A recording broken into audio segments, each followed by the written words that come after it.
الحمدللہ والصلاة والسلام علی رسول اللہ اما بعد۔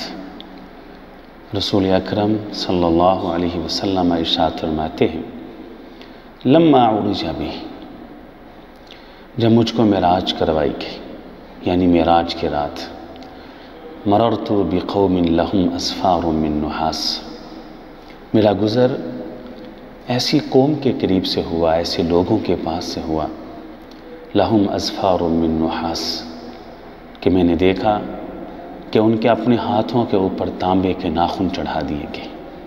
منظر دیکھیے گا کیسے دل کو ہلا دینے والا اور پاؤں تلے سے زمین نکال دینے والا ہے کہ ان کے اپنے ہاتھ ہیں اور اپنی ہاتھوں پہ تانبے کے ناخن چڑھے ہوئے، کیا کرتے ہیں؟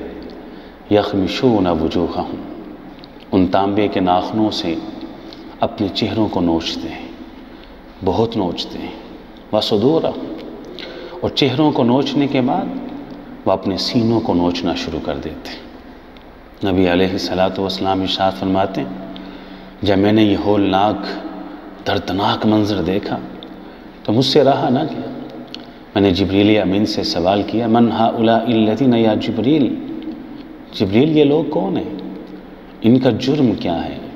ان کا گناہ کیا ہے؟ ان کی غلطی کیا ہے کہ جس کی وجہ سے آج ان کو اتنی دردناک سزا مل رہی کہ ان کے اپنے ہاتھوں پہ تانبے کے ناخن چڑھے ہیں اور یہ لوگ اپنے چہروں کو اور اپنے سینوں کو نوچ رہے ہیں؟ تو جبریل امین نے جواب دیا کہ اللہ کے رسول علیہ السلام، ان کا جرم یہ ہے یقعون علی اعراض الناس، یقعون علی اعراض الناس، ان کی زبانیں بے لگام تھیں، ان کی زبانیں کنٹرول میں نہیں تھیں، اور ان کی زبان سے لوگوں کی عزتیں محفوظ نہیں تھیں، کہ لوگوں کی عزتوں کو تار تار کرنے والے، یقعون علی اعراض الناس، یہ عزتوں کے لٹیرے تھے۔ ان کی زبان کسی پہ الزام، کسی پہ بہتان، کسی کی غیبت اور کسی کے متعلق چغلیاں کرنے والی تھی۔ بس زبان کی اس خطا نے، زبان کی ان لغزشوں نے اور زبان کی ان کوتاہیوں اور سستیوں نے آج ان کو اس عذاب کے اندر مبتلا کر دیا ہے کہ ان کے ہاتھوں پہ تانبے کے ناخن چڑھا دیے گئے ہیں اور یہ ان ناخنوں سے اپنے چہروں کو نوچتے ہیں، اپنے سینوں کو نوچتے ہیں۔ حضرات محترم، اس زبان کی لغزشیں انسان کو تباہ کر دیں گی، ہلاک کر دیں گی۔